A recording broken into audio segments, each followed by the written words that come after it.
This episode of the SwitchCast is produced by Henrik Jacobson, our honored Patreon member and SwitchCat.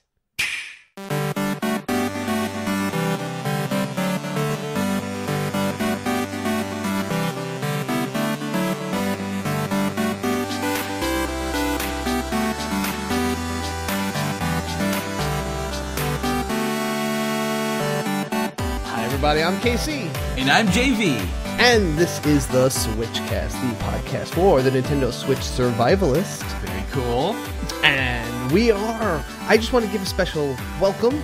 I noticed that a lot of new people have been joining not only the Discord chat, but have been listening to the show and have been joining the community in all our different facets. So I just wanted to welcome everybody who might have just found us over this week and are new. Hey, have a look around. Enjoy. I hope everything's to your liking here. Welcome aboard. We have a wonderful community that we are happy for you to join. And, oh yeah, there was a good time to mention, actually, because we haven't asked anyone to do this for a while, but if you do like the show and you guys are looking for any way to help us out, one great way, and a totally free way to do so, is to just give us a review on either the Apple Podcast app or Google Play or wherever you listen to us. It really helps us go up in the ratings. We haven't really asked anybody for reviews in a while, and there's still a few trickling in, but we're always looking to kind of break a new limits, hit the next round number here and there. Yeah, absolutely. So if there's anything you can do on that front regarding reviews on Apple Podcasts, iTunes, anywhere, really, it would be incredibly helpful. Yes, it really does help us reach whole new levels of people and brings us higher on the list. So when people look up Nintendo Switch, they see us first, and they also can join our awesome community as well. Yeah. So thank you everybody who has reviewed us, and if you haven't yet, please consider it right now. Okay, you're back? Oh, welcome back. I'm so glad that you left that review. It was very cool. So yeah, it is in a busy week. We've been playing a lot of stuff, and we have a lot of stuff to look forward to this week, actually. Oh yeah, absolutely. There is one big bombshell of a game that I really wasn't expecting to be as hyped about as I am now. And that is Tennis Aces. Super Mario Tennis Aces. Are you excited, Casey? I actually am. This definitely hit off it just hit a kind of sweet spot, I think, with everybody who has been looking for the next, I always say, it's like the next great Mario Kart type title that everyone can play. It's going to have a lot of competition, friendly competition, but there's going to be a couple people who take it that next level, and there's going to be some very serious players, and there's going to be the rest of us who just kind of enjoy it as a fun game that motivates you to try to win, but if you lose, you don't really feel too bad, and it's just going to have a lot of fun in that way there. It's definitely one of those sports games that seems to have a lot more depth than initially expected. Back in the day on the Wii, I played Super Mario Strikers, and Super Mario Strikers charged a lot. And that game had quite a number of systems and mechanics that made the whole soccer or football experience really interesting. I loved it. And Tennis Aces looks like it's going to kind of rekindle my Mario sports love again. So I'm excited. Yeah. And if anyone else is interested, I just want to drop a reminder that Sun Worshipper is still doing the Flash trivia challenges in the Discord chat, and he actually just today, he gave out a $60 eShop gift code. Okay. That was one of the options as a prize for it. And, it's a pretty fun little thing. Just shows up in there every so often, almost randomly, but maybe he actually gives some sort of warning. I don't know. I just see that he shows up and he starts asking people questions, and, there's prizes to be had. And I didn't see who won the most recent one, but if you are one of the most recent winners, congratulations, and you know who you are. Oh yeah. You definitely know who you are with that $60 eShop gift card. Yeah, I think it's specifically for picking up Mario's Tennis Aces if you've already pre-ordered. Yeah, right. He definitely wants to work on spreading the Mario Tennis love. I think it's a good idea, because I think this is going to really, and I can't believe it's already this weekend. It's one of those games that you hear about, you feel like it's going to take forever to come out, and then boom, it's here. So we'll be playing it this weekend, and we're going to have probably a review for it next week, and I'm going to waste no time starting the events and the group tournaments, probably casual to start, but we'll start adding on some bigger prizes. Like, I'll keep it light because I feel like people, they stay away from the big prize tournaments early on because they feel like they don't know the game yet and they get intimidated, I think, by that. Yeah. So early on, I'll just start with some like, trinkety kind of presents. But then as we, get more experience with it, we'll definitely rank up the prize support for that. Oh, yeah. And, but I am going to be going away, actually, after next week's episode. I'm going to be in Texas, so I won't be able to start those right away. But hopefully I'll be able to at least run into you, or are you going to be away that whole week just to avoid me, Jade? We'll see. Okay. It's definitely an unfortunate situation where you're in Texas and I may very well not be. But, Casey, why did it have to happen this way? But... you know what? It doesn't matter. We're still going to be releasing really great content for you all. And I think we have a lot of really interesting stuff we can talk about. Yes, a few classic games here to talk about. I played Wild Guns Reloaded, which is a really cool kind of a modern day take on an older title. But you played something that's new, that's also kind of has like an old school feel to it, though. Yeah, so I've been playing Mecha Storm, and I will be sharing my thoughts during the Game Time section. And did you play the Octopath Prologue demo? No, I did not. Did you? I know for a fact that the Octopath Prologue is going to transfer data over to the main game, which is pretty cool. It actually is really interesting how they worked that out, so I will talk about that definitely. I did play a good deal of that, and it's actually limited in an interesting way as well. Yeah, okay, very cool. And I do see here that you reviewed a physical object as well. Yes. Which we haven't done in a while. I have not done one of my favorite things. I love reviewing Switch cases. I love all the different ways that companies make them and the other little nuances and extra features they offer. This one's real claim to fame is that it has a built-in battery in the case, and I will not only be reviewing it here, but I'll be posting some pictures of it online, and hopefully I'll have time to post a video of it this weekend as well. So we'll talk more about that when we shift over to the Game Time, but of course we also have plenty of news. And we have a big segment this week, yes? If you guys were listening to last week's episode, you may have noticed that we excluded a really big chunk of the E3 coverage. So we are dedicating a whole section today on Smash. Yeah, we're going to cover all the little details, every little finite detail that we could dissect from that segment of the Nintendo Direct last week. And yeah, there's a lot to pull apart there. Oh, definitely. And then, of course, we're going to get your opinions on that from the Community Pulse, and we're going to hear what you guys are most excited about or what you guys think was not present that you wanted to see. Oh, yeah. All right, so without further ado, let's move on to the Game Time. Let's do it.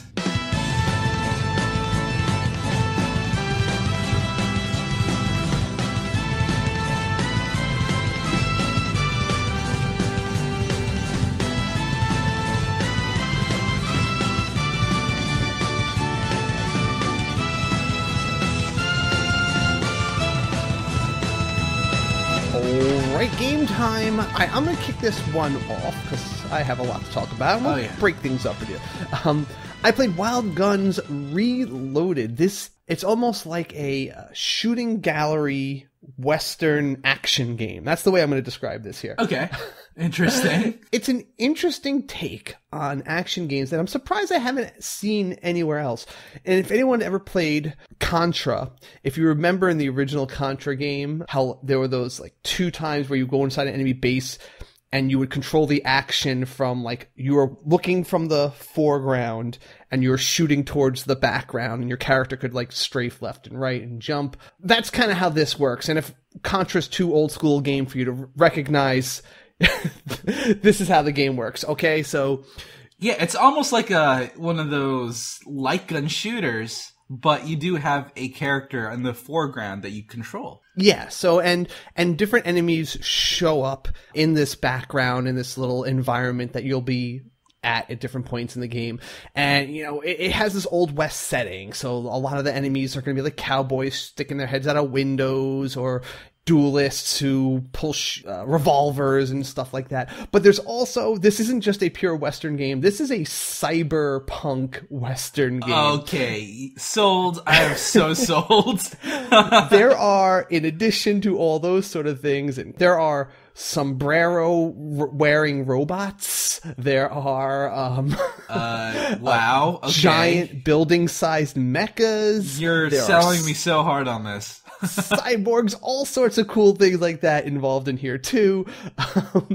So it has this crazy little theming to it. And so the way you fight back is, as I mentioned, you're a character. You get to pick from 4 different characters, actually. And you are, again, in the foreground. You're shooting in the background. And the way you control your character is pretty unique in that you have a little aiming crosshairs on the screen. And as you run, let's say left or right, your crosshairs moves as well. Right. If you hold down the shooting button, you'll stay still, but you'll still change your aim. So you can position yourself somewhere safe for a second and then maybe try to fine tune your aim and take on a target. You can jump. There's a few special attacks that you actually get as well. And the 4 different characters all actually have a variety of play styles as well. Now that the way I just described how your aiming and your shooting works is the basic way you play, and the 2 of the characters are actually identical, and they're kind of like, that's the core way they battle. They're kind of like the other Ken and Ryu of the situation. Yeah, basically. One of them's your typical cowboy, gruff kind of guy. The other's like a belle in a dress, kind of like a tough Wild West cowgirl. That's pretty cool. Yeah, and then there is a dog with a robot. Oh, okay. He's like a space dog, I want to say. He's some sort of little, like, terrier, I want to say, or something like that. Sure. That was unexpected. Yeah. And he has a little floating drone robot. And the thing about him is, instead of really worrying about aiming, the drone bot has a very wide area that it'll just, like, lock on to anything that's in there when you hit shoot, and it will pretty much auto aim, and you're then free to run around as the dog to dodge stuff. And if your drone ever gets hit, it doesn't die, but it just gets kind of like malfunctiony for a minute or two. So it's like this invincible drone, and you're this little dog that's a little free to run around, but it's very vulnerable. Yeah, the dog is very vulnerable, and it has to use that drone for protection. But it's a cool thing. And then there's this other lady who's like this big tank of a woman who she throws grenades. She doesn't even shoot guns, and she just has grenades that she throws. And if you hold down shoot, you save up a bigger barrage of these grenades. And she's very slow, but all the characters also have like a dash they can do to like jump out of the way of danger. And so she relies very heavily on that dash, and she has like these power boots. And she could also do some like jump in the air and thunderclasp down to the ground that gets rid of bullets around her. I am looking at this, and it seems that, Wild Guns was originally an SNES game, and they only had the classic Gunslinger Cowboy and the Cowgirl. I believe these other 2 characters are new to Reloaded, it seems. That makes sense, because these characters are, like I said, they're the ones that have the very different play style, and I would have suspected that if you hadn't looked that up. That would have been my guess as to it. But they definitely add a great new way to play, and they add a replayability actually to the game, because I played through it with the girl. Annie is the name of the girl. Yeah. And it's the classic style. I think she had just the basic gameplay alone is pretty fun. A lot of dodging. There's a lot of anticipating threats.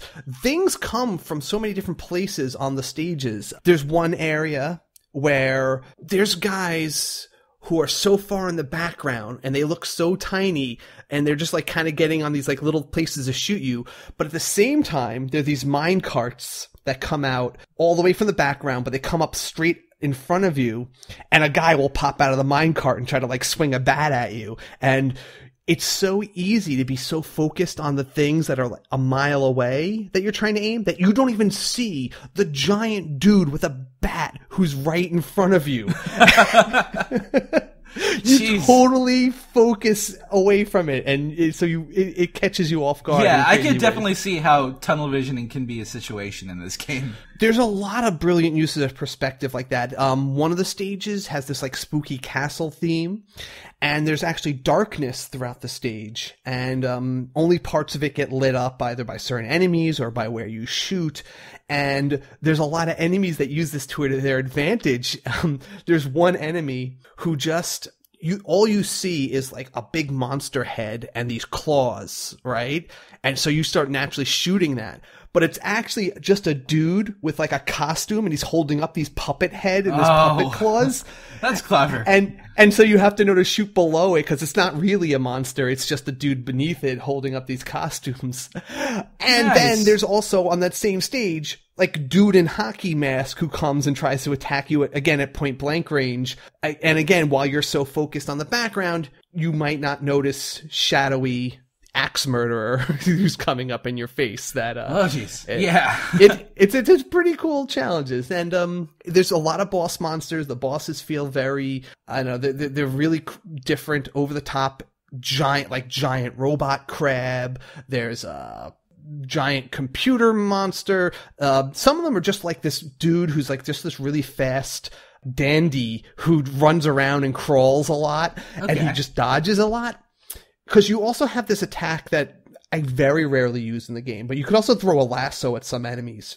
And if you hit them with a lasso, it just kind of freezes them in place.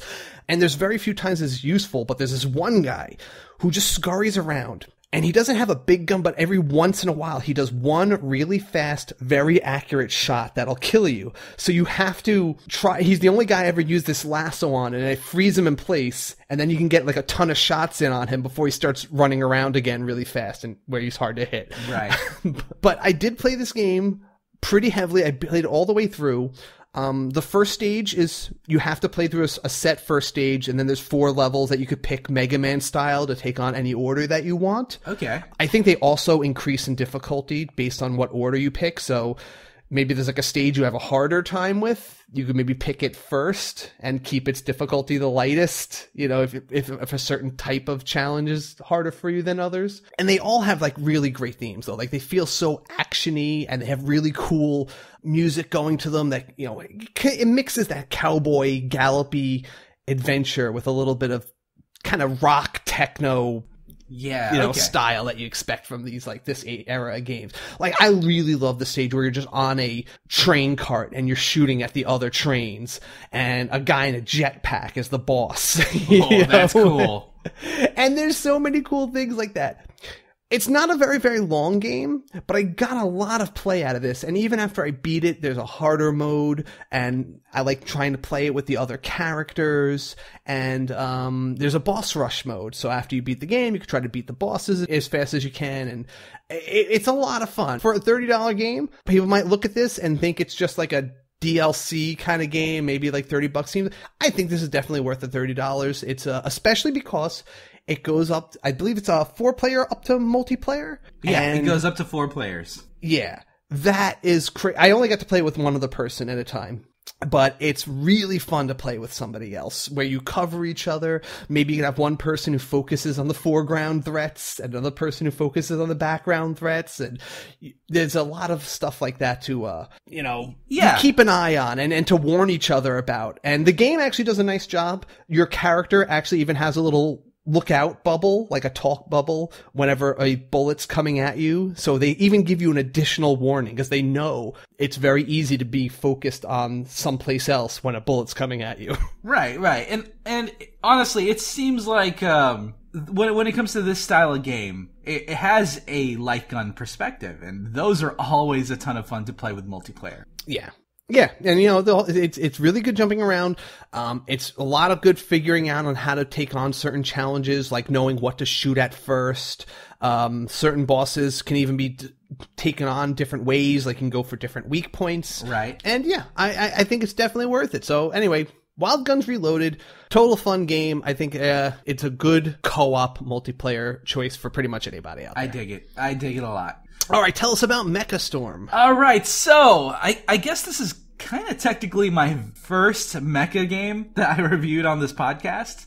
Ooh, that is surprising. Yeah, it is surprising. There isn't really that much outside of maybe Implosion, which I kind of barely count. Okay. Anyway, so Mecha Storm is a third-person action game where you essentially just collect and upgrade various mechs and use them to complete an objective within the levels that you run through. The gameplay, the gameplay is like pretty standard. It's fairly simple. So your mech attacks are all dependent on how you customize, but ultimately it boils down to a single basic attack, a boost or dash, 2 special skills, and an ultimate attack that you can equip. There's 3 classes of mechs that you can use. So there's brawlers, there's scouts and guardians, which represents DPS, mobility, and tanking respectively. So each of those have their own strengths and weaknesses that you can employ. But, okay, the linchpin of a good mecha game is mech customization. And, you know, there's front mission, armored core, custom robo even. Those, I was going to bring up custom robo. Those have a lot of customization. And while Mecha Storm doesn't really have the customization on a per part level, you are able to really pick and choose which weapons and skills you can equip to certain character or certain mechs. Like what kind of good variety, like is there a good variety of like, do the weapons work very differently from each other, and the skills, do they actually change your gameplay up decently? So I wouldn't really say that it changes the gameplay too much. You can equip different swords that have different properties and swing styles. You can customize your booster, which changes the movement and the speed at which you're able to dash around a map. And you know, it's the customization in this game is pretty basic, but there are a lot of choices aesthetically that you can choose. Like you can dual wield physical swords, or maybe hold a single laser sword, switch that out with a blaster rifle, and switch that out with a shield, that type of stuff. And it's satisfying for someone like me that just loves customizing, but you know, there really doesn't feel like there's that much of a difference between each individual custom piece. Okay. Yeah. Now, the combat itself, this is a over-the-shoulder, third-person... Yes, it's a third-person action game. You control your mech within a linear level. Some of the levels have different objectives, like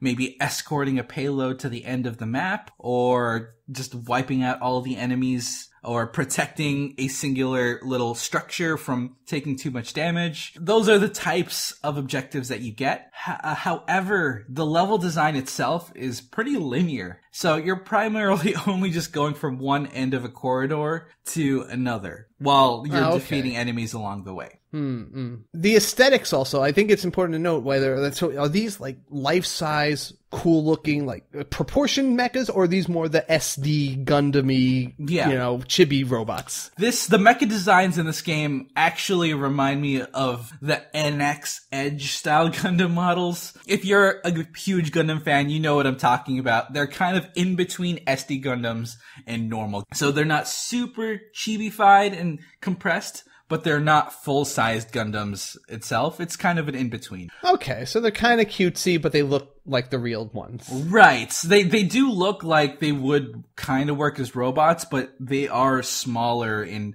more cutesy-fied than normal. Which, the aesthetic of Mecha Storm's mech design is actually pretty cool to me. It's different from Armored Core, Zone of Enders, Gundam. It definitely tries to give itself its own mech identity, art-wise or style-wise, but some people can be off-put by that. I know a lot of people who don't like the look of SD Gundams, and this is kind of in that style. All right.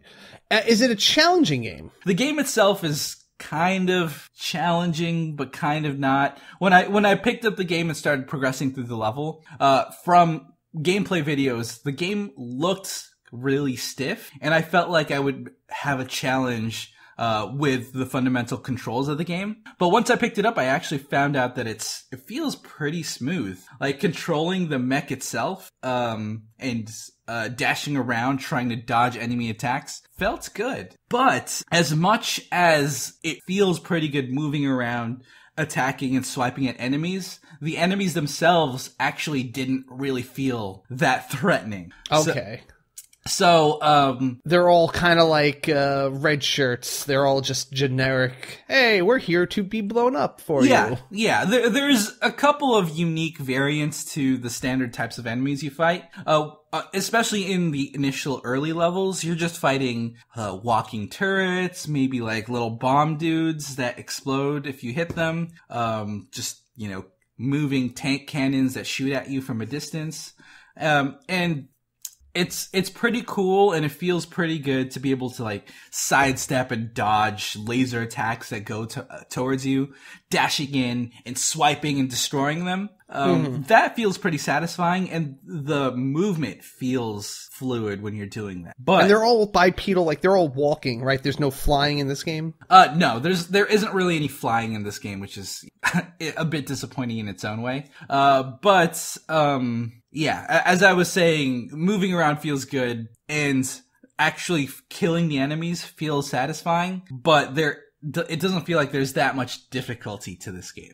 Even like, how about bosses? Yeah, I was about to say there are bosses that change up the formula a little bit during various checkpoints of a level. And some of the bosses can be pretty tough just because of how powerful their attacks are. Like there's one boss that jumps up, charges up a laser beam, and shoots a really strong attack at you. Obviously with that type of situation, based on your mech, you would kind of approach it in different ways. Like you would maybe want to dodge that beam to the side and attack after it's finished its charging blast. Or maybe if you're a guardian, you can tank the blast with big heavy shields, slowly approach it and slash at it once it's complete with its attack animation. Or you can just shoot it constantly from a distance while dodging a little bit. There's a few different approaches you can take, but ultimately it's that type of stuff is pretty standard, and it's not necessarily incredibly fulfilling. What is cool about the game though is that you can form what's called a fire team of 3 mechs that you can switch between mid-battle. So you can find the right style for different challenges. Right. So this does allow you to adapt and switch to a mech that works best for your situation. So I can fill my fire team with a guardian, a brawler, and a scout. And actually, that's the starting tutorial build, fire team build that they give you. So if you need to attack things from a distance, you can switch to that one. If you need to tank things, you can switch to the Guardian, or et cetera, et cetera, et cetera. Okay. That actually also kind of works as your life gauge too. So if one of your mechs is getting really damaged, you can switch out to a different one, and while that mech is on standby, it's continuously regenerating in the background, letting you use it again later. So that's pretty cool, I think. But once it blows up, it's gone for the rest of the mission? Yeah, and that's it. Okay. That's game over. There's honestly not too much to talk about when it comes to Mecha Storm, which I find a little bit disappointing. I do want to ask, it looks like this game would be prime material for some sort of multiplayer ability. Is there any kind of versus mode in this? See, that's the thing. There isn't any multiplayer on the Switch version. I believe this is kind of a port from a upcoming mobile game, which is a really weird release, but this version doesn't have any multiplayer options as far as I can tell. See, that seems like not the best thing for a Switch game, where that's kind of like one of the biggest appeals. Yeah, right? So this game has a really weird release schedule. It was released on the Nintendo Switch first, and is actually a console exclusive on the Nintendo Switch. But later on, they're going to release Mecha Storm onto the mobile platform like iOS and Android. But then that's going to have a few additional features like multiplayer, which is kind now, of I do strange. wonder if they could bring it over to the Switch version in a downloadable update DLC later on. Perhaps. But there's no real sign or word of that happening. Yeah. So unfortunately, I can't really speak to that. Right. We cannot assume that that's even going to happen then, yeah.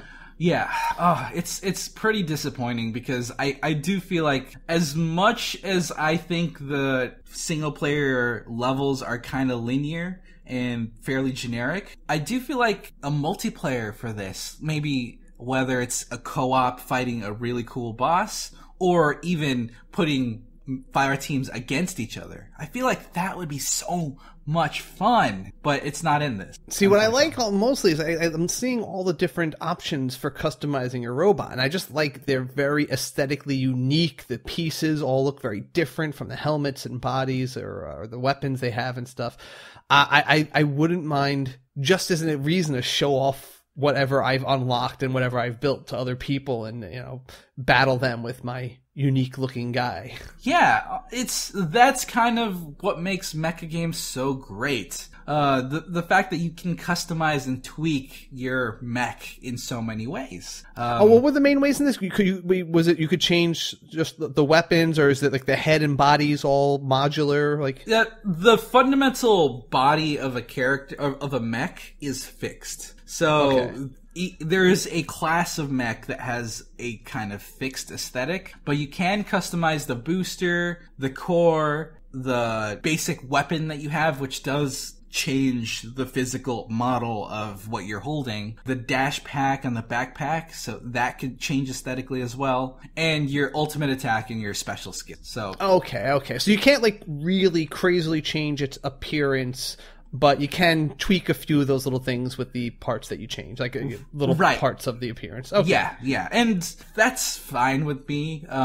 When it comes to this style, I can see that I can see where they wanted to make each individual mech pretty unique and recognizable. But it's overall, this game offers you primarily a single player experience, and from the get-go I can see that it really feels like a free-to-play mobile game, which I believe it is. And but how much is it for Switch? For $20, the amount of content that they provide isn't bad, but I would still be a bit trepidatious to recommend this game to people. Okay. Yeah, right. But if you are super itching for a kind of grindy mech game that can be consumed in bite-sized chunks, I think Mecha Storm is an option that you can consider. But I wouldn't recommend this to anyone that is not that big of a fan of the mecha genre. Okay, fair enough. Very cool. All right. Yeah, it's kind of weird because I'm a huge fan of mecha games,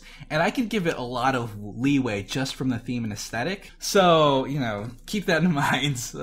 We can be pretty objective when it comes to this stuff, despite it being within our genre wheelhouse. Speaking of games that are within our genre, the game I'm already pretty sold on, though, but we got the demo this week for the just Octopath Traveler. Just Octopath now, Casey. Yep. So this is the prologue demo, and this is actually an interesting way to deliver a demo of the game.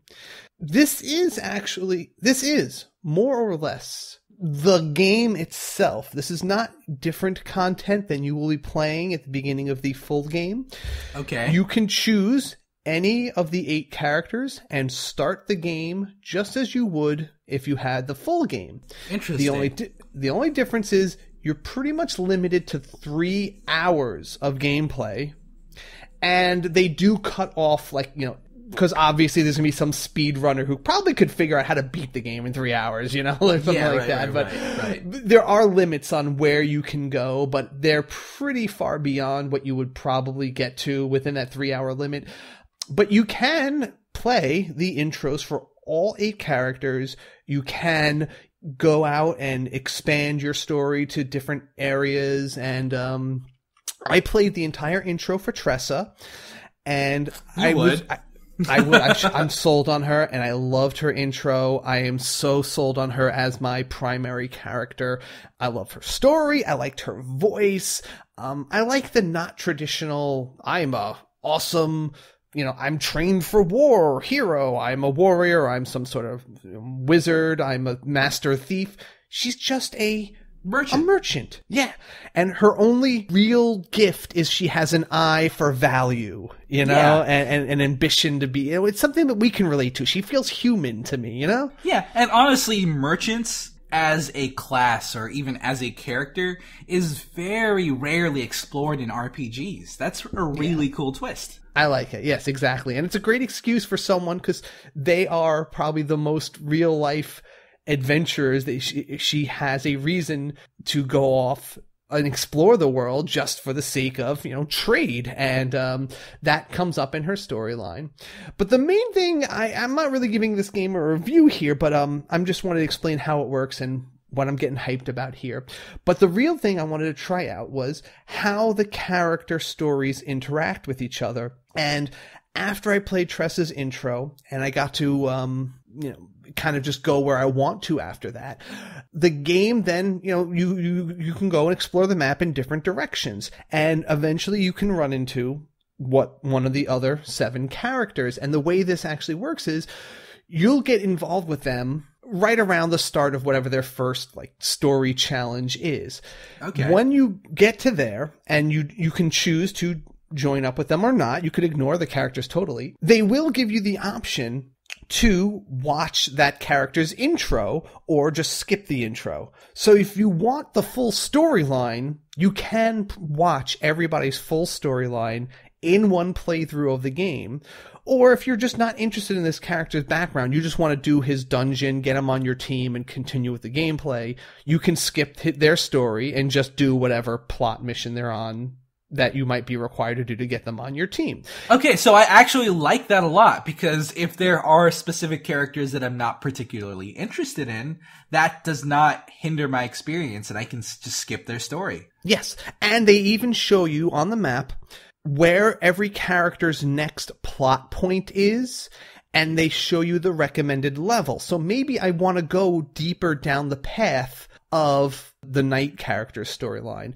After you get him on your team, you can see on the map, oh, here's his next plot point, and I probably want to be level 30 for it. Maybe I'm not that level yet. Maybe I'll go do some other story. Maybe my next story chapter is only level 13, or maybe I'll go recruit some characters or do some side missions, whatever.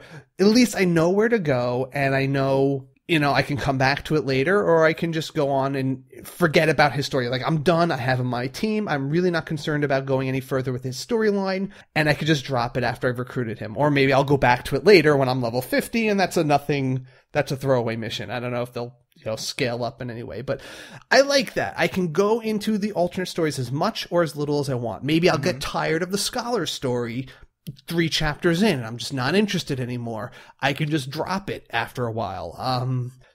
Or if I'm just totally interested in Tressa's story and I don't want to do it with anyone else, I could just focus on her. Very cool. It makes for a very customizable RPG experience, and I'm excited to see how it goes. I just like that freedom, and I like the feeling that I kind of just am going to explore the world and see how the story unfolds based on where I decide to wander and what order I decide to travel around. And that's a nice feeling. That's honestly a pretty unique feature for RPGs. I don't think that style of customizability, story-wise, is something that's explored very often. But yeah, anyway, fun game. I'm enjoying it. I don't want to hit my 3-hour mark, so I just kind of kept a save point at like 90 minutes in, and I'm just kind of seeing where I can go in different directions and tweaking around and not saving, because I'm going to probably milk this game as much as I can before it comes out.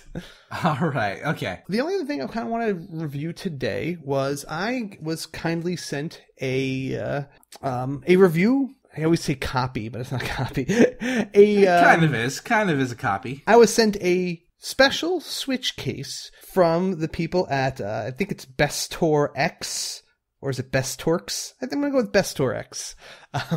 And that's BESTORX. And that's their website is bestorx.com. And I am reviewing their battery charging case for Nintendo Switch. And this is a interesting little case because it's a hardcover case, so it's pretty solid. It zips up, it holds the Switch itself in a nice little pocket. It has, you know, your little pouch for all your, you know, the accessories and stuff on the top. But the real claim to fame of this case is that it has a built-in battery. And I know that's something we always talk about, is that like the Switch, how to recharge it, what works, what's the best batteries to use, what's most portable or convenient, fastest charging. Right. So this one here, now I'm going to keep in mind, this is a $90 product, at least according to their website. And so this is going to have to be something that you need to know if you're going to want or not. So I'm reviewing this case here. The battery itself in the case has an interesting little trick on how it works too, in that the way it connects uses this little magnetic nubbin, I guess you could call it. It comes with a pair of these like little connectors. They go inside your Switch's USB-C port. And it's, like I said, it's just a little nubbin that sticks out a little bit. So you plug in this little nubbin into the, the Switch's USB-C port. And then in the little pouch that the Switch goes in, there's a port that kind of magnetically seals to the nubbin.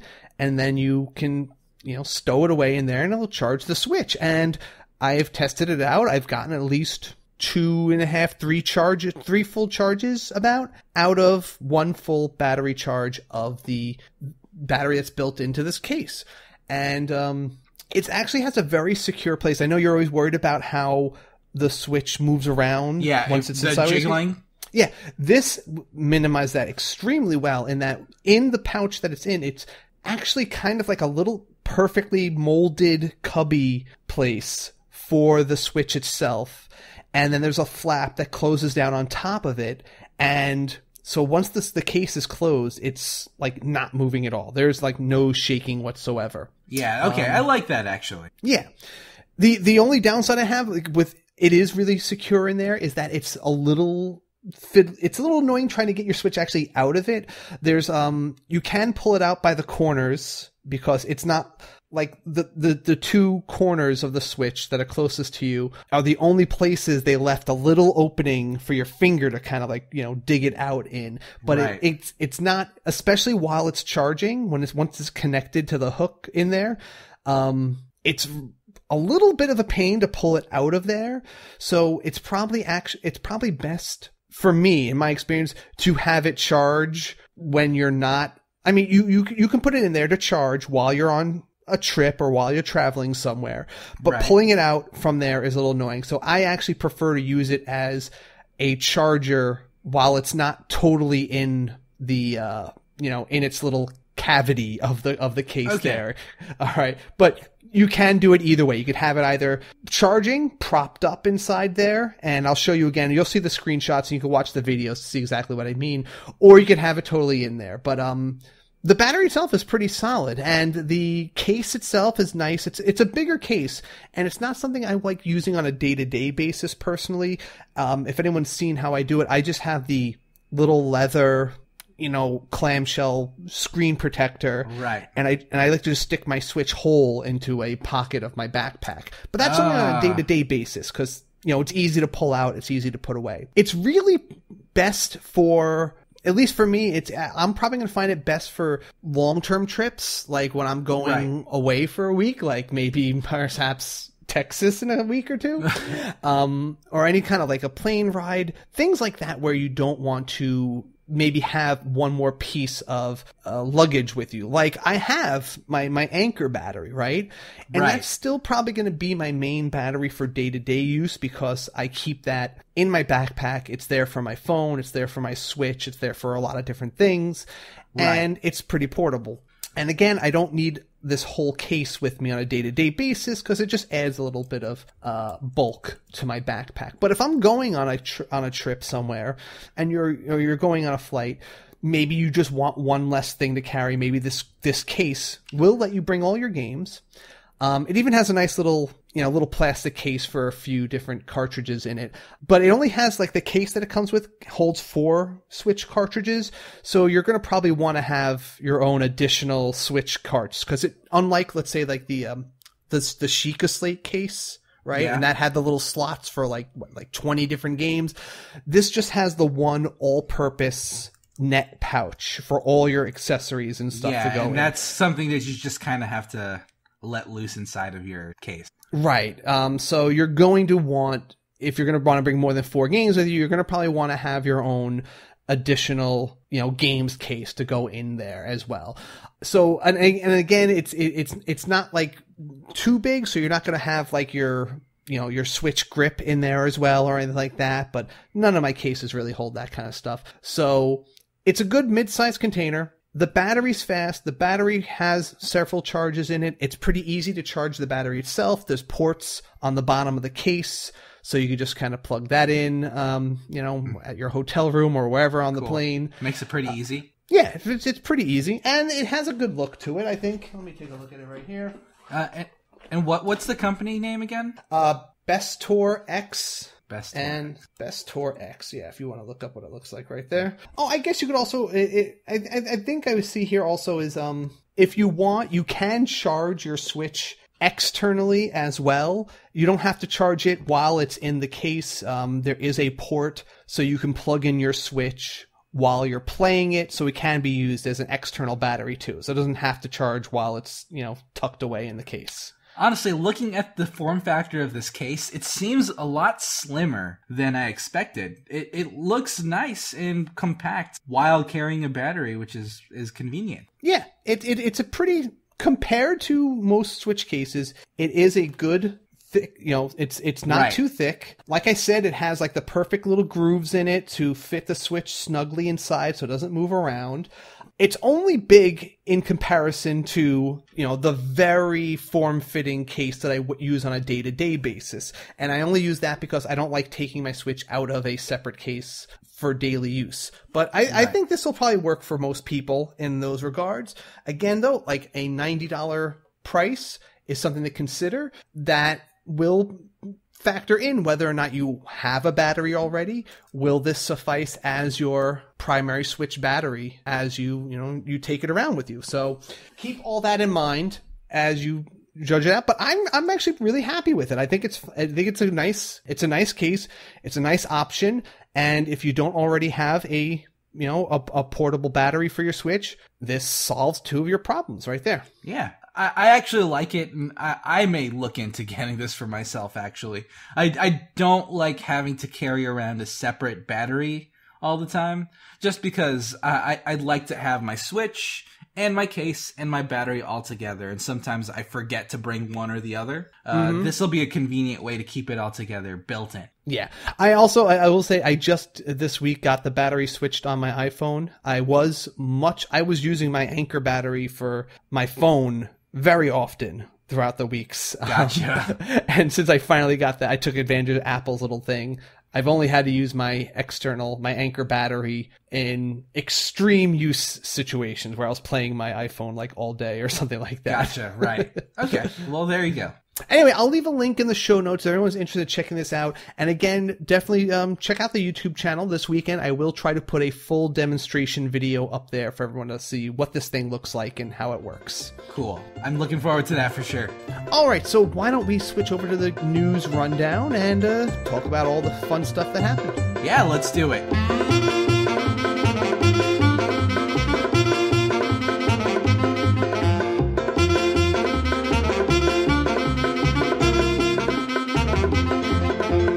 Right, news rundown, and here are your headlines. Okay, so I thought it was pretty fun that Nintendo announced a team up with Disney, and they're going to have a Nintendo Switch TV show, basically. Huh, weird. What is this? What is this about? This is the Nintendo Switch Family Showdown Contest, and it's going to be a show where families come on and they challenge other families to games like Mario Odyssey or Mario Tennis, Just Dance. Like, I'm wondering how they're going to do things. Maybe like Mario Odyssey, they'll do the balloon challenge. They'll do score challenges in Just Dance, things like that. I see this as the newest evolution of, or at least the probably a more solid attempt at what the Candy Crush game show was trying to do. I feel like this is a really good way to promote the Nintendo Switch in a more casual direction. Now, some people have taken this is like almost a little too commercial for their taste, or it seems like it's almost a little too, I don't know, they've argued that it's a little too shilly. You know what I'm saying? I mean, sure. This is definitely primarily meant to push the Nintendo Switch to families, but it's a game show. These can be a lot of fun to watch. I honestly think it'll be pretty fun to see. It really depends on the execution again. The reason the Candy Crush game show, I think, flopped was because it's one specific game, right? There's no variety. They try to spice it up with like bungee cords and, giant physical challenges, but they're all doing the same gameplay that's not that interesting. This has more variety to it. I also think a game like that, a game show like that one suffered because I think today a game like that needs some sort of viewer interaction. And I think that, like when you watch Family Feud, right, one of the most successful game shows, that's fun because you can play along. Right. And I think this might have something like that. Like, I feel like if they incorporate, let's say like in the Mario Odyssey Balloon Challenge, right? They can set it up so that, all right, if you turn on the game tonight, you can take on the same balloon challenge as our contestants did today, or something like that. Something where you can actually try the same Just Dance song, and you can maybe send them your scores and show them a screenshot and they'll post them. Something that lets you feel like you can do the same things they're doing. Well, it doesn't even have to be that direct one-to-one. With the Nintendo Switch Family Showdown contest, even if they don't have any specific challenges set for people to play, these games that they're playing are games that you can play with your family. With that Candy Crush Saga game show, you can't suddenly replicate bungee cords or the weird antics that they're doing on the show. But with this, the experience that they're showing on the TV show could be replicated by your family directly with the Nintendo Switch. So fair enough. I feel like that's its own appeal as well. I do think it is a great piece of marketing. I do think it's the kind of direction a lot of games have wanted. A lot of game companies have wanted to get something like this off the ground. And I think if they do it right, this could be pretty effective as marketing and as entertainment. Right. And I definitely don't want to be like some elitist jerk saying, oh, this is too corporate or this is too shilly.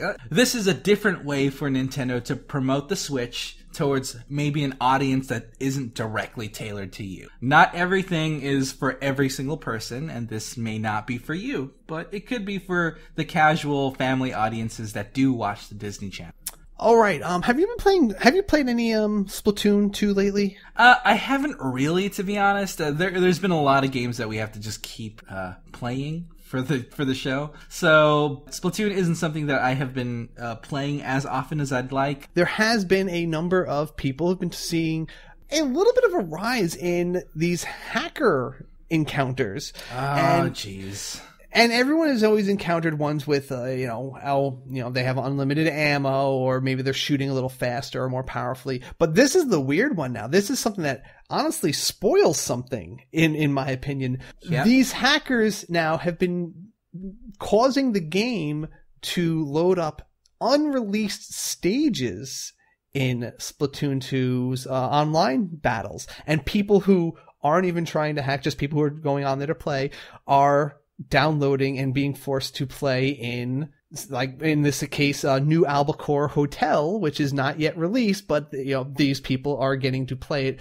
I mean, you can look at it one way, like, ooh, I'm getting early access, and then B, it's like, yeah, but I'm forced to play hackers, and I'm also like getting spoiled something that I'm waiting for the release for. Yeah, I'm not a fan of these hackers. I feel like they're not really contributing anything to the game itself, and it's a really bad precedent for future games. See, you can always make an argument, I think, for hacking on a game you're playing yourself, or that's offline. Yeah, that is fine, or is justifiable to a degree. But once you start dragging other people into it and like affecting their experience, that's just like, come on, why you gotta ruin the fun for people, Yeah, and some people might really be happy about being able to play an unreleased level. That could be cool, but others don't want this stuff spoiled for them. And the hype of being getting new reveals like new stages is part of the fun. And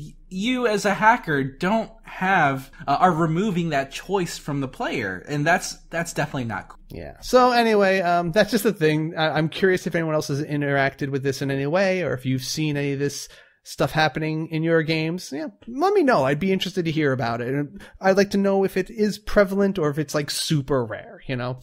Right. It's definitely not cool. I don't think it's cool. All right, so it looks like Reggie has officially confirmed that the Nintendo Switch online service is the successor to the Virtual Console. Okay.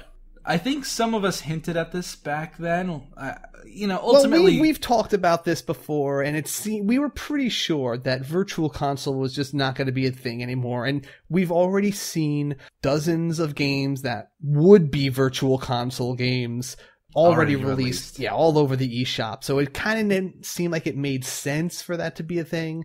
And so just Reggie was quoted in a bunch of things this week because he did a couple of big interviews, especially at E3 and stuff.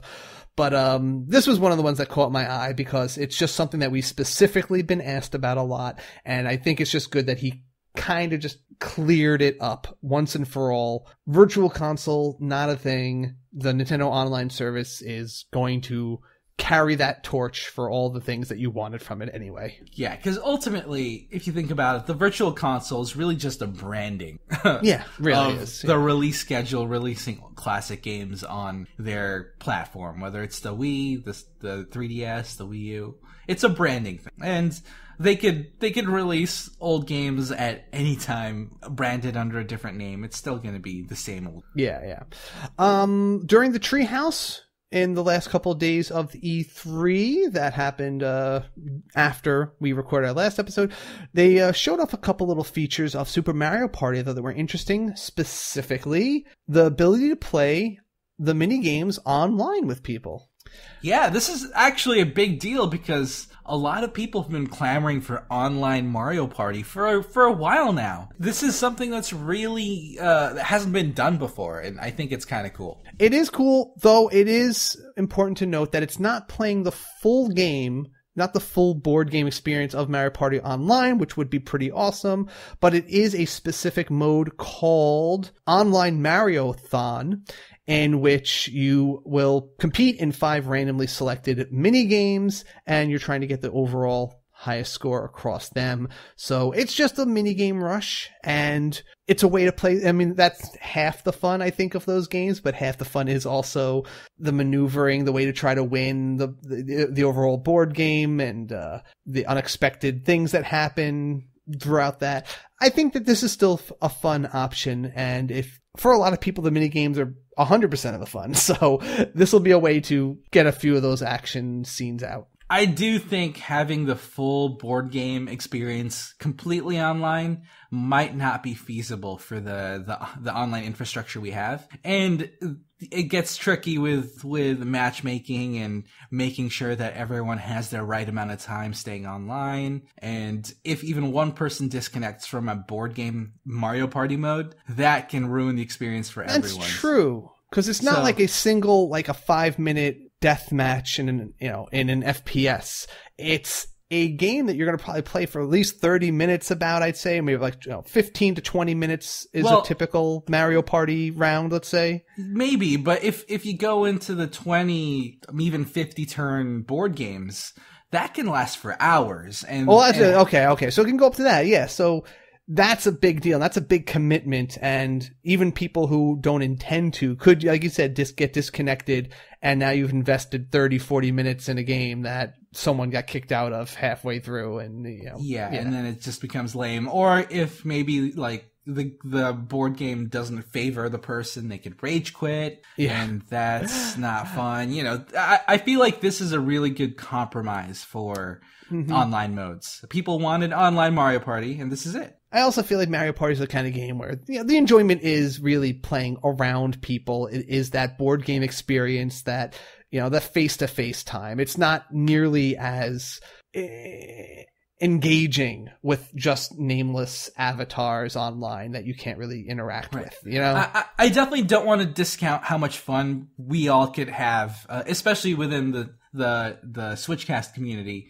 I can see it being fun hopping on a Discord channel, voice channel, and playing these online Mario-thon modes. But doing a full-fledged board game experience, I think it might be a bit tricky. Okay. Moving in, some couple of hardware tidbits came out. We got, you can actually pre-order the Nintendo Switch compatible GameCube controllers for specifically Smash Bros. Ultimate, $29.99, and they're going to be just in time for the game itself, available on December 7th, it looks like. Yeah, and so for additional hardware news, it looks like Turtle Beach is releasing some headsets for the Nintendo Switch that are tailored to Fortnite specifically. What's unique about Fortnite is that you can actually have your voice chat, with a microphone-enabled headset plugged into your Switch, and it totally works from there. So that's pretty cool, yeah. Yeah, it looks like Turtle Beach is making headsets designed for that functionality. In more Fortnite-related news, Rocket League actually just announced if anyone's been playing Fortnite, they you'll notice they have that advancement system where you can earn experience points to unlock in-game content, or you can pay for a special season pass that kind of fast-tracks you to unlocking better stuff and unlocking it quicker. Rocket League has a similar system in the works that they're going to be releasing soon. It's called the Rocket Pass. People who play Rocket League will be able to unlock things for free with a free pass, and there's going to be different missions you can do, or accomplishments. You'll get points to unlock some features and novelty items in the game, or you could pay money to have this better list of things that you can unlock for a certain price. And these are all cosmetics anyway, so you're not getting any specific advantage over players who don't pay anything for these passes. So I feel like it's a not evil way to monetize the game further. Yeah. The things will include things like new car bodies, keys, and premium player banners and titles. And it looks like it'll cost about $10 per season pass, or Rocket Pass as they call them. Yep, Rocket Pass. Fortnite 4.4 is coming. Yep, and it looks like that is including a new item and a limited time mode, which lets you limit the specific amount of time that a round takes. Oh, that's an interesting option. There are some times where it can drag on a little long, maybe, but I haven't experienced a problem with it yet. Yeah, so it looks like this is primarily in squad mode, and when the circles have finally closed in, it'll have a single timer, which is the final countdown timer, and the team that has the most live players ends up winning. Okay, cool. Neat. All right. Now, when it comes to free content, it looks like we're also getting free content with Mario Tennis Aces. We're getting 3 new characters post-launch, and it seems we're getting Diddy Kong, Birdo, and Koopa Paratroopa. Octopath Traveler, they had an interesting announcement in that they specifically stated that they have no intentions to adding DLC to the game, that it's going to be a estimated 50-60 hour game to complete, and that's it. And I kind of like that. I really, I don't feel like I need always to have some extra content that I won't have time to play. Honestly, there's usually so much stuff in these games as it is. I want to feel like I can complete it, I can see everything, and that I'll be done until a sequel comes out. Isn't it just weird that that the fact that a game doesn't have DLC is a headline? It's kind of strange. Yeah, it is. It kind of is. But it's just an interesting point, and that's the direction they're going with this one. I kind of like it. Maybe I'll feel differently in 6 months when I'm dying for an extra side quest to take on in the game. But I think that it's good to kind of design a game sometimes with just a definite encapsulation. Now, speaking of capsulation, Dragon Ball Fighter Z, or Dragon Ball Fighters, apparently, for the Nintendo Switch is releasing in Japan on September 27th, and it looks like they are getting a new mode called Extreme Type that allows for the more powerful combos to be inputted more easily. And this is super exciting to me. the Japanese version is getting a copy of Dragon Ball Z Super Butoden, which it was released on the Super NES a long time ago. I used to, it was an SNES DBZ fighting game that I used to emulate all the time and play, and it was so much fun. I can't wait to maybe get that in the West for the Switch. Nice. All right, so down the pipe, we have a couple of titles announced to be released this month. Inside and Limbo, those are coming out June 28th. Runbow finally has a new date after its delay before due to performance issues. They seem to have worked that out, and it's coming July 3rd. Bomb Chicken, this is the game by Nitrome. I really liked their mobile games in the past. They do a lot of homage titles to like the old Game Boy style. This is it kind of feels like a 2D Bomberman, because you're a chicken that lays bomb eggs, and you can shove them and slide them into enemies, similar to like Bomberman when he gets the kick. Yeah. But it's a little bit of a puzzle platformer, so you have to like lay bombs and know how to send them sailing to get through enemies. And the name itself is pretty hilarious. Yeah, it's a really cool art style too. Valkyria Chronicles 4 has a release date of September 25th, and they also announced a whole bunch of purchase options. There's going to be several different collector's editions. One comes with a skin for your controller with the dog's name. What is his name? Ragnarok.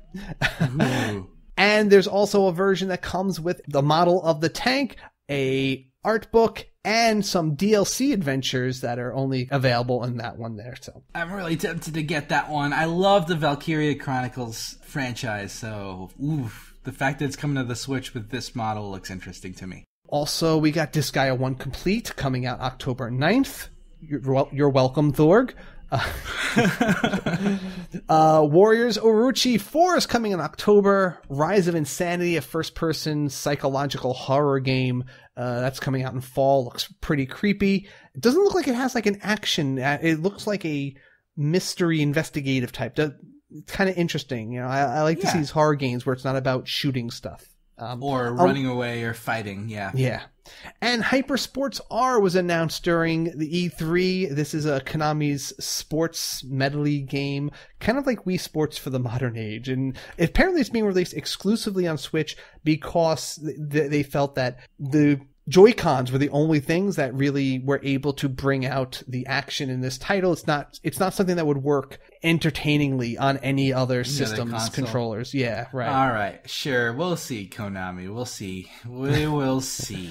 What are the new releases for this week, JV? All right, so for new releases, starting today, June 21st, we are getting Lost in Harmony, Drawful 2, Vegas Party, The Journey Down Chapter 1, Pode, Johnny Turbo's Arcade, Wizard Fire, Gunbird 2 for Nintendo Switch, ACA Neo Geo, The Last Blade 2, and Destiny's Princess, A War Story, A Love Story. On the 22nd, of course, we're getting Mario Tennis Aces. That's exciting. On June 25th, we are getting Another World. And on June 26th, we are getting The Blob, Lumines Remastered, Mario & Rabbids Kingdom Battle Donkey Kong Adventure, Ys 8, Lacrimosa of Dana, and Cubicolor. Okay, awesome. All right, so why don't we take a quick breather, and then we're going to come back and we're going to talk all about Smash Ultimate, all the stuff that we saw from E3 and the details, and then we're going to get your opinions on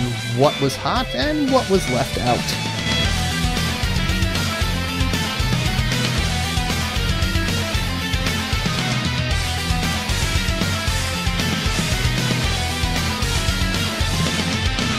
All right, we're back, and here we are with our extra special coverage of Smash Bros. Ultimate. So, we had, I'd say about half of that Nintendo Direct was pretty much about Smash Ultimate, wasn't it? It really was. A big chunk of E3 was dedicated to Smash.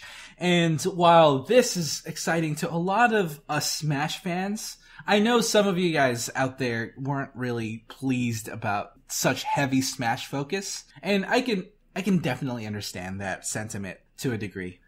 I mean, I get that it's such a sales-driving title, and it is such a community-hyping title, that it's one of the few things that would warrant hijacking 50% of an E3 presentation. It was pretty heavy, though. Yeah. And it was really heavy, though. And if you think about it, past E3s have kind of been like this anyway. There's one big game that they really focus on in E3. Maybe the first E3 of the Switch, it was Breath of the Wild. Then afterwards, it was Mario Odyssey that they focused on. But here, they focused on Smash. And that's just kind of going to be a thing for Nintendo. Okay, I mean, it's a decent strategy. I mean, it definitely gets people talking and lets them go in depth about some of this stuff that we might not have paid attention to. Yeah, and it's definitely worthwhile noting that we all know Nintendo releases a lot of information spread out in Nintendo Directs. And a lot of really big bombshell announcements come from non-E3 Directs. So the fact that maybe Metroid Prime 4 or Animal Crossing, it may not have been revealed here in E3, but that doesn't necessarily mean that they're not coming in the pipeline. I remember when they were announcing the last Smash game, how we went through an entire year of micro announcements. Every new character, every new feature got like a special announcement trailer or a mention in a direct that they dragged out over the entire 6 months to a year before it came out. I remember the reveal trailer for Sonic back in Brawl. That was incredible. People really freaked out, and that was just a drop on the website. That wasn't a special event or direct or anything. So the fact that they actually didn't announce too many new characters in this one thing makes me know that we're going to probably go through this again, and we're going to see a bunch more guys. But the very first thing they did announce, which covers a very broad swath of information, is the simple fact that this game contains every character from every previous Smash Brothers game that's ever been in one. Yeah, and I actually really like how they revealed this fact.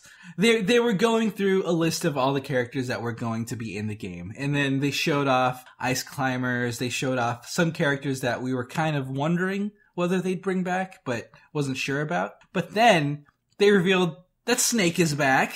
And from there, they're like, boom, even Snake is back. Everyone is back. And I like that they saved that big reveal for the middle of the roster reveal. Yeah, right. They went through everything.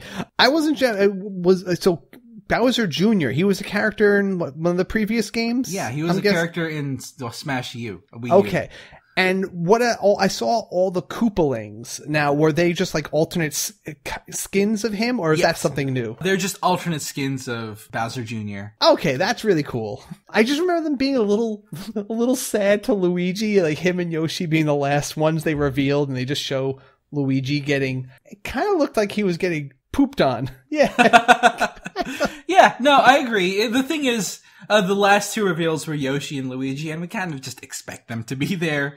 It's just funny that there were bombshells like Pichu being back, Snake being back, Young Link being back, but Luigi and Yoshi at the very end, we knew they were coming back. It old Link, yes, and so we learned that the not Young Link is going to be Link from Breath of the Wild, but he's going to be functionally the same, or he's going to be the same as regular Link in the past games. Yeah, and I think we can at least do a quick rundown of all the reveals that we're showing. Yeah, we're going there. Yeah. But one thing I really liked about the reveal is that they showed how, or at least they hinted at how the roster is going to be unlocked. So instead of just having the whole roster unlocked from the get-go, or going through some weird, obscure ways to unlock characters, they're having a starting roster of 12 characters, and then they're going to do a more streamlined unlocking method, which really lets you unlock the characters as you play the game, naturally. Now,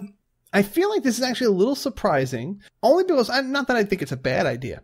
I think I've been spoiled a bit by all the big previous titles, like Mario Kart. We got the game with everything unlocked that previously had to be unlocked over time. Now, granted, those were remakes of games that already existed. I just think that that's something that a lot of people have not, maybe, Switch owners just haven't had to deal with yet, actually trying to unlock all the playable characters in a game like this. Yeah, and when it comes to something like this, I was seeing that there's a lot of positive sentiment towards the streamlined unlock announcement, and I feel like when it comes to Smash, the act of unlocking characters is part of the experience. And while I can understand that having all of the characters unlocked at once would be convenient, people like unlocking characters even if it's something that's already been available in previous games. No, I can get that. I mean, it's definitely strange that they're going back kind of backwards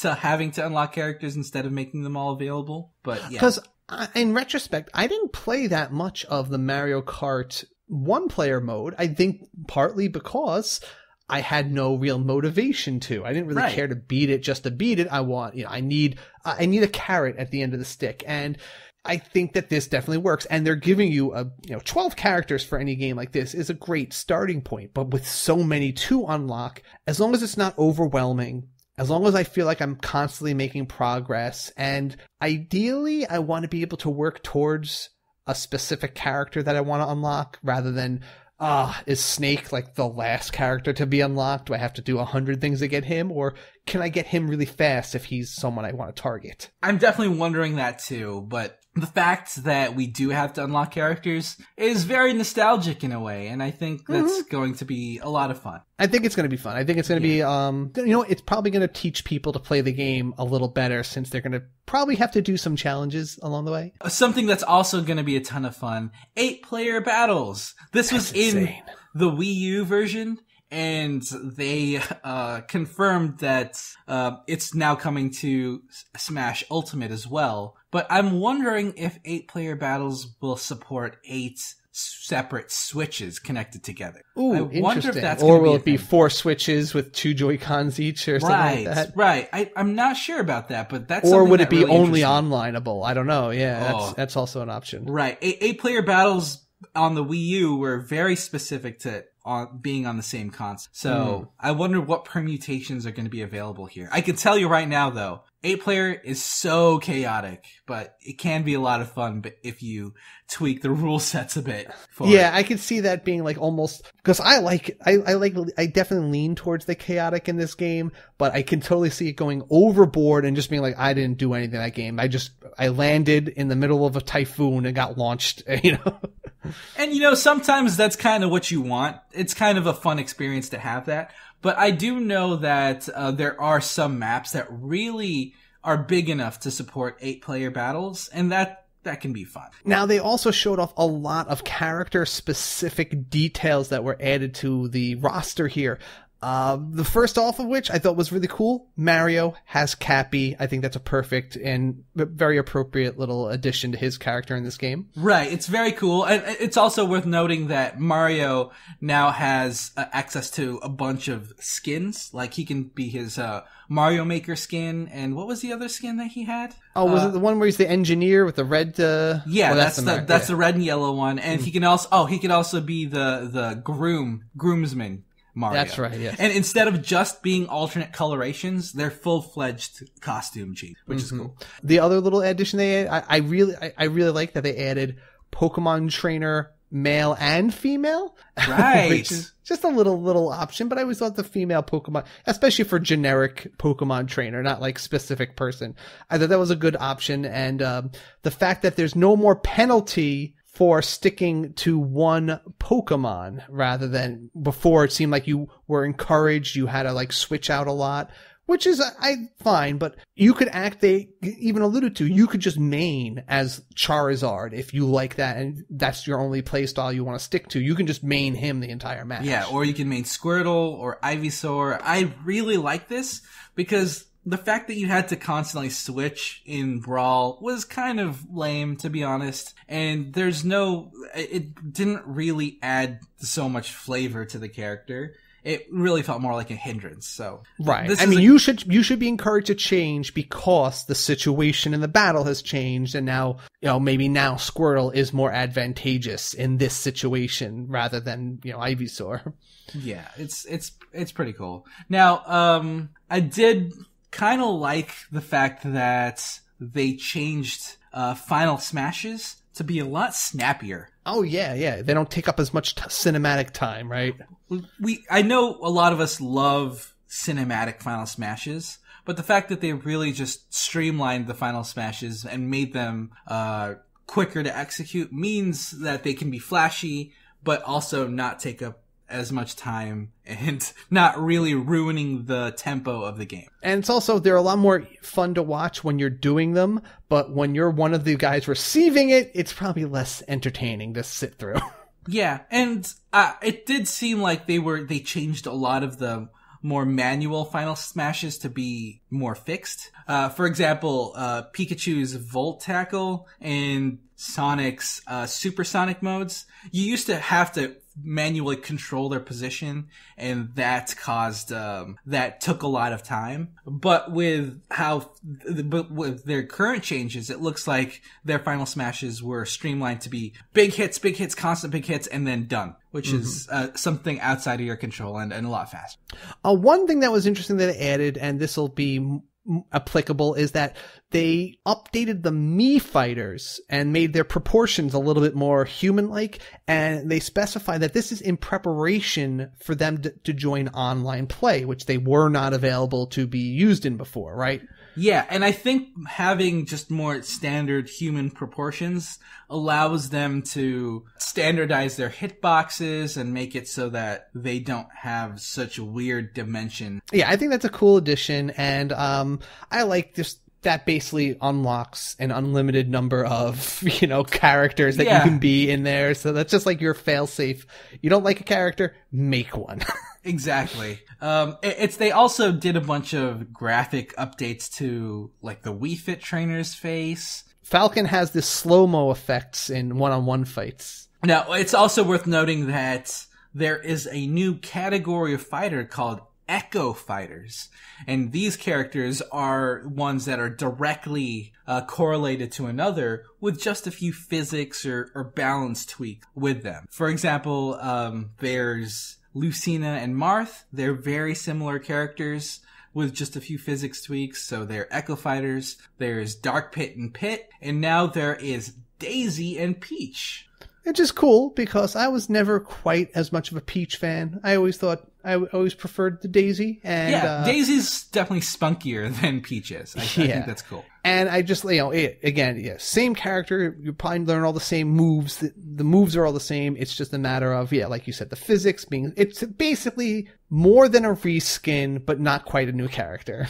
And what's interesting about this is that Dr. Mario was not categorized as an Echo Fighter, which means he used to be a relatively one-to-one correlation to Mario, but now that might mean they're diversifying and diverging Dr. Mario into a much more varied character, which I like. Yeah. All right. So the biggest things, I think, though, were the two new characters that were already announced for this game. And the first one being the one that was hinted at in the reveal trailer. And that's the Inkling boy and girl. Yeah, and they featured a lot of the Inkling on the treehouse, and it looked like a ton of fun to play. There's a lot of ink management that you have to keep in mind when you're playing with the Inkling character, and just seeing all the unique outfits and colors that are available makes Inkling battles look like a ton of fun.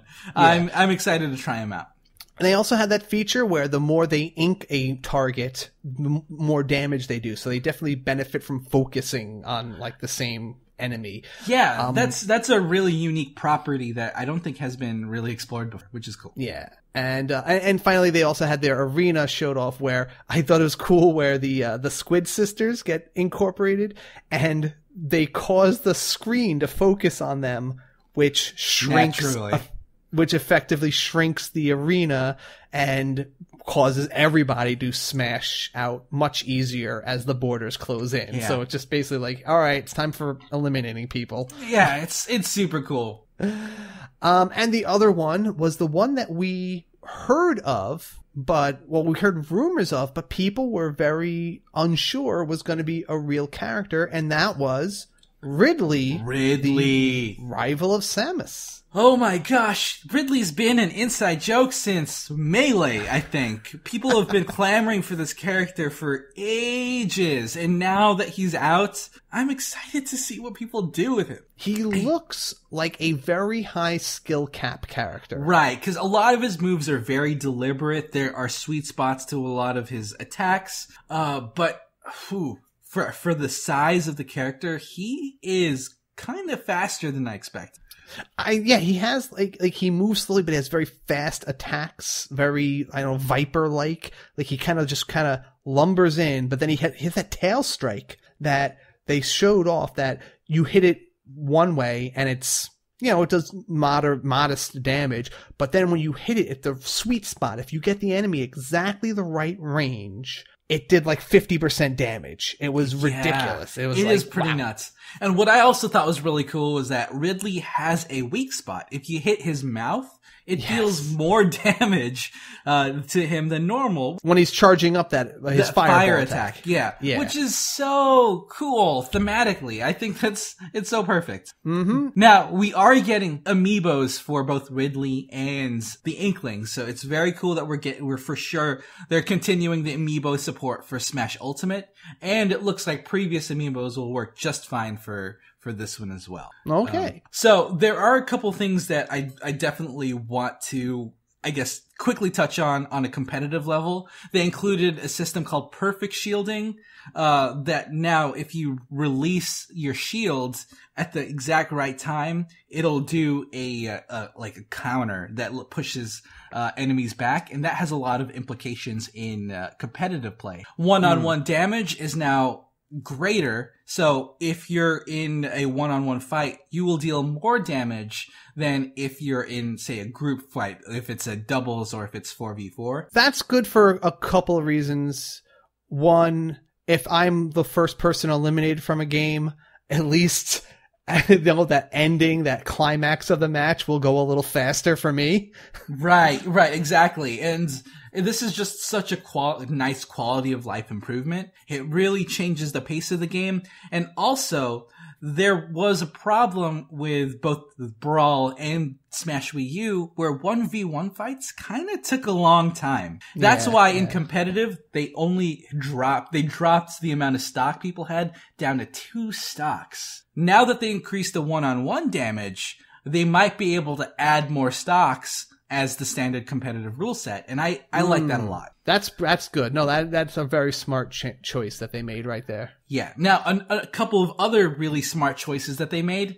Now, the stage select happens before the character select. So, in competitive play, there might be a lot more considerations for which character you choose based on the stage that was selected. Which do you think that might mean in competitive play they'll play with more than just Final Destination?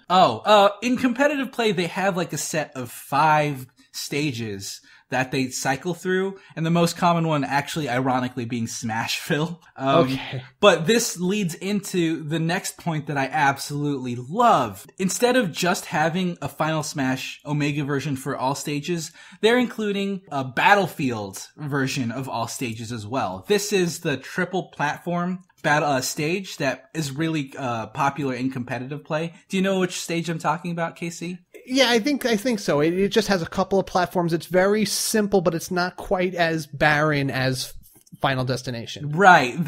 It's essentially just Final Destination, but with 3 platforms. And those platforms actually add a lot of strategic depth to the map, and people like doing that as well. But not only did they do that, they also included an ability to completely turn off stage hazards. And this is a huge deal for competitive play. Right now in competitive Smash, they only allow for about 5 stages just to vary it up.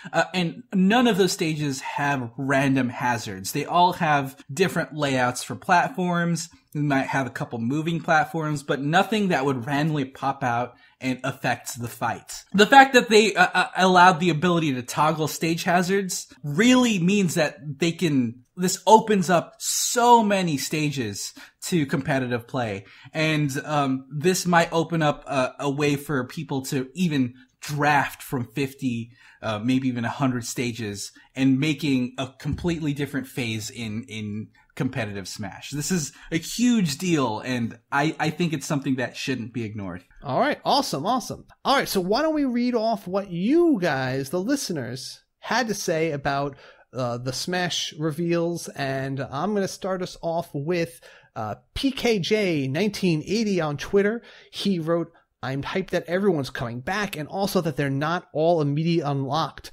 Waluigi, Crash Bandicoot, ARMS characters, Captain Toad, and Isaac from Binding of Isaac would be cool. Also, how about Captain N? December's too long to wait." A lot of people have been mentioning ARMS characters as missing. I'm 100% sure that they will be revealed before the game is coming. We will get ARMS, probably Springman will be in this game.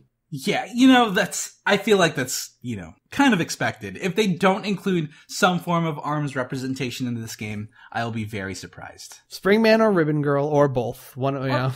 Maybe even, skin options for one character. Perhaps. Yes, male-female version. It'd be cool. Jeffrey M. Batson said, "I love that they have all these characters and that you kind of have to earn them. It gives you a sense of achievement when you have more of the roster unlocked. I hope we see some kind of mission list like we did with Melee. Those missions were so much fun." So yeah, that's kind of touches on how you want there to be a way for you to target specific characters and unlock them in specific ways, which I agree with. Ropin Akmakian wrote us, "I need Cosmos along with Rex and Pyra, Mithra, and Toro with Poppy as playable characters. Monolith can totally make this happen with Bamco and Nintendo. We already have like 45 Fire Emblem characters, so there's ample precedent for more Xenoblade fighters." I can see that series coming into here. They're kind of iconic characters on the Switch right now, and I think we could see something with that.